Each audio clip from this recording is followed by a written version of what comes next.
के लिए नहीं कह रहा हूं, मुझे क्षमा करना, लेकिन प्रसून जी ने सवाल पूछा है, मैं जवाब न दूं तो ठीक नहीं लगेगा। जब मैं गुजरात में था मुख्यमंत्री के नाते, तो सार्वजनिक समारोह में जाता था तो लोग भेंट सौगात देते हैं, बढ़िया सा शॉल देते हैं, कभी कोई चांदी की तलवार दे देता है, कोई अच्छा ताजमहल दे देता है, कुछ न कुछ देते रहते हैं, बहुत बढ़िया बढ़िया पेंटिंग देते हैं। तो मैं भी इंसान हूं, मेरा भी मन करता है यार ये बहुत बढ़िया पेंटिंग इस घर में दीवार पे लगाऊंगा, मेहमान आएंगे तो अच्छा लगेगा। ये बढ़िया सी मूर्ति दी है, यहाँ रखूंगा तो बहुत अच्छा। मेरा भी मन कर, आपका भी मन करेगा, करेगा या नहीं करेगा? मेरा मन नहीं करता था।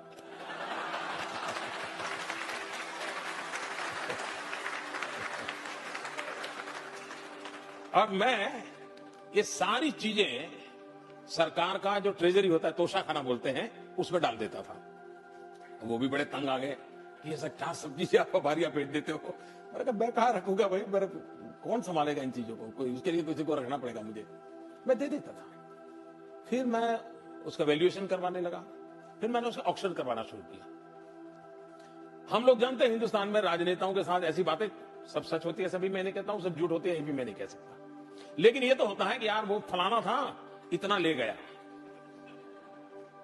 लेकिन मैं गर्व से कहता हूं कि जब मैंने गुजरात छोड़ा था तो ये जो मुझे मिलती थी चीजें, मैं उसका लगातार ऑक्शन करता था पब्लिक में, और ऑक्शन करके उससे जो पैसा आता था वो मैं गर्ल चाइल्ड एज सरकार में डोनेट कर देता था।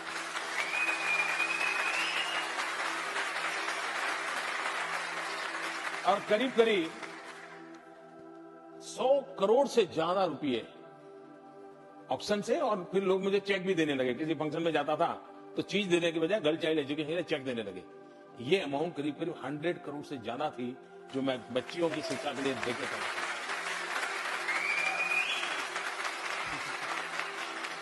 जब मैं मुख्यमंत्री से निकल करके दिल्ली आना तय हो गया, आप लोगों ने मुझे धक्का मार दिया, तो मैंने मेरे अफसर जो थे उनको बुलाया।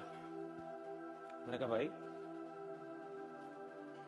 ये जो मैं एमएलए के नाते कमाता था, क्योंकि एमएलए के नाते पैसे मिलते थे, मैंने कहा पैसे पड़े हैं, क्या करेंगे हम लोग, मैं कहां ले जाऊंगा? आप हैरान होंगे सुनकर के, मुझे अभी याद नहीं है, शायद 5-6 लाख रुपया था। मैंने कहा भाई मैं तो कोई सरकार में दे देना चाहता हूं। और मैंने कहा मेरी इच्छा यह है कि गांधीनगर के सचिवालय में जो ड्राइवर और प्यून है उनके लिए मैं अमाउंट छोड़ दूं, आपको इसका व्यवस्था कर दीजिए, और उसके ब्याज में से ये ड्राइवर और उनके प्यून के बच्चों को कुछ न कुछ मदद मिलती रहे, वो पढ़ते रहे, ऐसी व्यवस्था कीजिए। मेरे जो अफसर थे सुन रहे थे मुझे, कुछ बोले नहीं वो।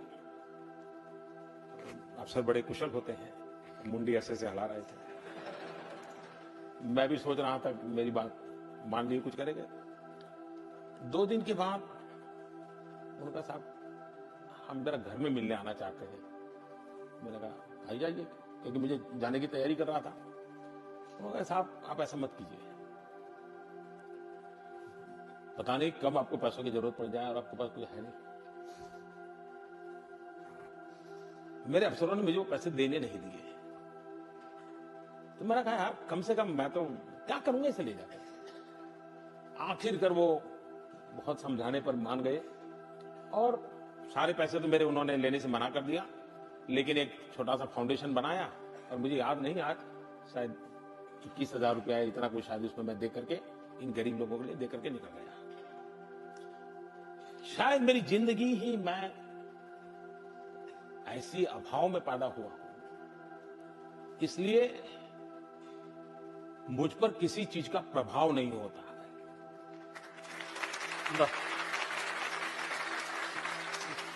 और ये फकीरी वगैरह है, वो तो शब्द बड़े हैं, लेकिन मैं औलिया हूं ही, मेरा कोई लेना देना नहीं। बस वही है सर, उसी का हम जिक्र कर रहे थे।